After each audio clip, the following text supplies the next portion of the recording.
వరంగల్‌లోని వేణుగోపాల స్వామి దేవాలయంలో శ్రీరామనవమి సందర్భంగా సీతారాముల కళ్యాణం అంగరంగ వైభవంగా నిర్వహించారు. ఈ సందర్భంగా దేవాలయ చైర్మన్ ఇరుకుల రమేష్ మాట్లాడుతూ, చాలా సంతోషంగా వారం రోజుల కిందట ఆలయంలో బ్రహ్మోత్సవాలు జరుపుకున్నామని, ఈరోజు సీతారామ కళ్యాణం నిర్వహించుకున్నట్లు, ఈ కళ్యాణంలో భక్తులు పెద్ద సంఖ్యలో పాల్గొని స్వామివారిని కృపకు పాత్రులు అయ్యారని అన్నారు.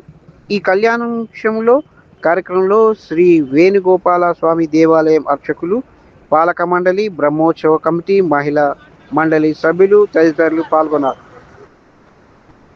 ఈరోజు శ్రీరామనవమి సందర్భంగా అతి పురాతనమైన దేవాలయం మా యొక్క వేణుగోపాల స్వామి దేవాలయంలో మా అర్చకులు గోపాలాచారి ప్రతిపాచారి ఆధ్వర్యంలో, బ్రహ్మోత్సవ కమిటీ, పాలక మండలి, దేవస్థాన పాలక మండలి ఆధ్వర్యంలో ఈరోజు శ్రీరామనవమి వేడుకలు అంగరంగ వైభవంగా ఉదయం నుంచి ప్రారంభించుకున్నాం.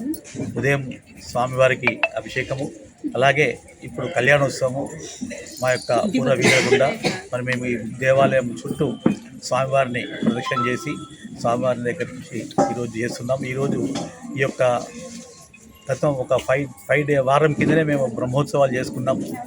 ఆ యొక్క బ్రహ్మోత్సవాల భాగంగా ఈరోజు కూడా అంగరంగ వైభవం దానితో పాటు సమానంగా చేసుకుంటున్నాం.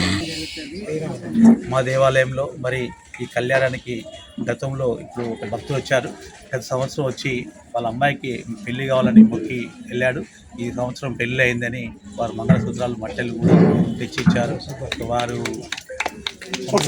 చంద్రగొంట ప్రాంత నుంచి వారు వచ్చారు. గత సంవత్సరం ఈ యొక్క దేవాలయంలో, ఈ దేవాలయం ప్రాముఖ్యత ఏంటంటే సంతానం కాని సంతానము, కళ్యాణం కాని వారికి కళ్యాణము జరుగుతుంది.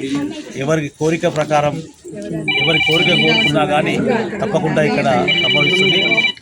11 ప్రదక్షిణలు చేసి వారి కోరికను కోరుకుంటే సంవత్సరం వరకు కోరికలు తీర్చే ఈ వేణుగోపాల స్వామి మనందరినీ చల్లగా కాపాడాలని భగవంతుని ప్రార్థిస్తూ సర్వే జనా సుఖినో భవంతు.